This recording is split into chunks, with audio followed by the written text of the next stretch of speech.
Previously on The Business. Okay, so one of the things that you'll see if you enter into any establishment that sells rooms, I'm talking about hotels or B&Bs or what are the things that are self-catering, mom and pop kind of shops which have a room for rent or whatever, and accommodation, yeah? Yeah, accommodation. Thank you. I thought you were looking for the a word. voice of reason. The voice of reason is you'll see some stars on the door, perhaps above or beside or inside. That, of course, comes from the Grading Council of South Africa, and Ruby Gangiah is very much a part of that organization. First of all, Ruby, welcome to Balls Visual Radio and to The Business this morning. Thanks for your time. Thank you. It's a pleasure. Now, tell us to get us started about the Grading Council of South Africa. How does getting a star right up to 5 stars work? Is it a process that needs to be followed?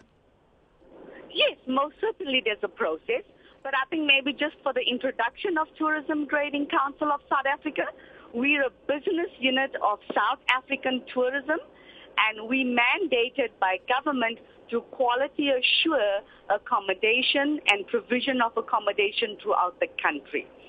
We have criteria for all categories of accommodation, from formal accommodation to guest house, bed and breakfast, country house, right up to caravan parks, camping sites, hosteling, houseboats. So it's across the board of accommodation. We have definite criteria.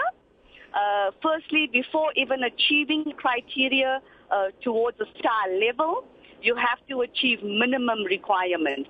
And minimum requirements would be anything from statutory requirements. That would mean you have to be a registered business, you have to have safety in place, you have to have all legal licensing from liquor license, television license. You have to be a legal enterprise. Oh dear, the phone seems to be breaking up. I thought it was my headphones. Yeah. Let's see if we can get Ruby back.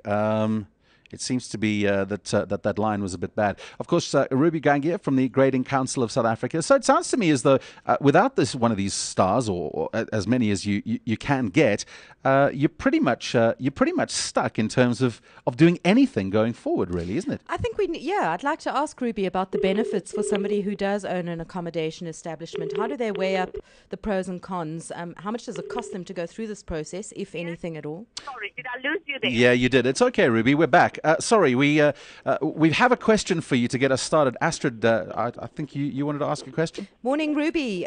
Question for... Good morning. Good morning. A question on behalf of anyone who does own an accommodation establishment and is very aware of the Grading Council of South Africa, hasn't yet gone through the process. How would you pitch or sell the benefits of going through the grading process to them? What do they get out of it? Well, obviously, at the end of the day, for a property owner, you might be conducting business, you've invested, you have set up this establishment, but obviously in your eyes and what you're doing, you probably believe you are doing the best, all right? But at the end of the day, against what are you benchmarking that? If you want to be a global player within the sector, if you want to be recognized within the province, within the country, then obviously you need some kind of yardstick. You need some kind of measurement of that quality. So what this does is it's a quality management system. It quality assures your product and then awards you the accolade. The accolade meaning then the star grade, whatever grade that might be, from 1 to 5. And do you decide up front which kind of, I want to go for 3 stars or I want to go for 4 stars, what do I need to do to get that kind of quality assurance? Or do you recommend, as the grading council, the number of stars that somebody can go for? And does it cost more to go for 4 or 5 stars? Well, firstly, the criteria that we have is in public domain platform. So the criteria is available on the Grading Council's website. House owner can then download the criteria, do a self-assessment. Okay. And then with the self-assessment, be able to establish already where about my product is. Also, being a business owner, you would have already done market research to understand who your customer is and who you actually want to attract. In that way, you're going to set up your establishment to maybe suit a certain market segment. Then you're going to do a self-assessment, and you're going to say, okay, I believe I might be a 3 or I might be a 4-star. You then can apply for that particular star level. Doesn't mean you're going to get it after the assessment or during the assessment. Once I've completed and I've scored you, I then have a feedback session with you. Ruby, how much does it cost as a small business if I've set up a B&B, for example, and I want to get graded? Is it an expensive process once I've followed what I think to be all of the necessary processes and steps? Well, it's a government-driven system. So at the end of the day, it is accessible. We're not an expensive quality management system for accommodation. Your accommodation fee or your grading fee is based on the room rate that you charge for that year, an average room rate, and the number of rooms within the establishment. And we then have a formula that calculates. And at an average, I would say your lowest entry level might be under 2,000 Rand per year based on the room rate and the number of rooms within the establishment. Got you. Ruby, I know just from my own experience, and I trawl a lot of websites because I'm one of those people who hasn't been to a travel agent in years and does all my booking for travel online. But I do, and I come across I dissect the complaints before I decide where I'm going to go and how much money I'm going to part with for the accommodation on offer. And I am one of those people who runs a filter on stars as my kind of departure point. What do you? Are you the kind of place that people can come to? Because one of the most common complaints I come across is, we booked at this 4-star resort or 5-star resort, and it really wasn't a 4-star. It wasn't a 5-star. I can see our next guest smiling to himself and nodding his head because I'm sure he hears that kind of complaint all the time as well. Is the grading council the kind of place that one comes to make a complaint about that kind of thing, or is that not what you do? No, that is what we do as well. We definitely, from a consumer point of view, the consumer can purchase the product with confidence based on the star level. If there are issues, whether negative or positive, that you might experience on the property, we have a consumer feedback mechanism in place. You come and you report directly to us. And thereafter, we have an audit system. We might send out a mystery guest to come and reevaluate the offering. We might send out a second or another independent assessor out to basically do a second audit assessment. And in that way, we will bring the property to book. We will either decide to strip the stars, because bearing in mind the assessment is done 1 day out of 365 days in the year. Anything might just go wrong at the time of your visit.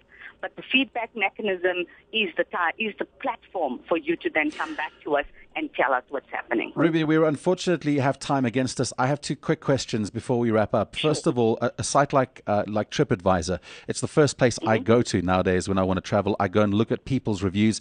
To be perfectly honest with you, I don't need to trust anyone else other than fellow travelers, because they're going to be honest. They have nothing to gain from being honest, unless of course they have a gripe, but you can usually see that on the site. I love looking at their photos. Yeah, I love the photos. Exactly. You know what you're getting. How does a site like TripAdvisor affect the Grading Council of South Africa? Surely you know what you're getting with a site like TripAdvisor before you've even worried about stars. Is this a big issue? Well, we have a sort of a relationship with TripAdvisor as well.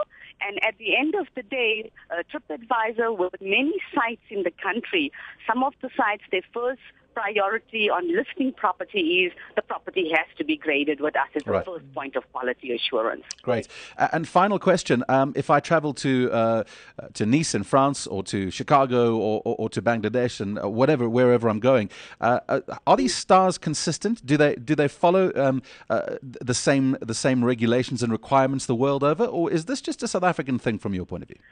Well, we benchmark our quality against international standards. Like I say, we're a business unit of South African Tourism, and South African Tourism does all the research globally, and then we basically will pitch our product based on the research coming from South African Tourism. I believe we are a little higher than most parts of the world, so you can very easily compare 3-star in South Africa with other 4 and 5 stars across Ruby, the world. I have to butt in. I think you're being modest there. I've stayed in some 4-star hotels in France and Italy, which are dumps compared to some 4 stars in South Africa. It actually is acknowledged. South Africa's grading system is probably right up there, best in the world. Yes, no, most certainly. But yes, okay, we still not a first world country as well, and bearing that in mind too. Sure. But yeah, combined with our experiences, the bush, the sun, the sea, the mountains, and the offering being benchmarked against international standards, I believe you're getting a fair standard of quality offering throughout. Ruby Gangiah from the Grading Council of South Africa, thank you for your time this morning on The Business with FNB, and I wish you luck going into the festive season. I hope that it's a good festive season and not too much of a busy time for everybody. Well, I thank you so much, and it's been an absolute pleasure chatting. Take care. All of the best. There you go. That is Ruby Gangiah from the Grading Council of South Africa. Bye. The Business on balls.co.za. Brought to you by FNB Business Banking.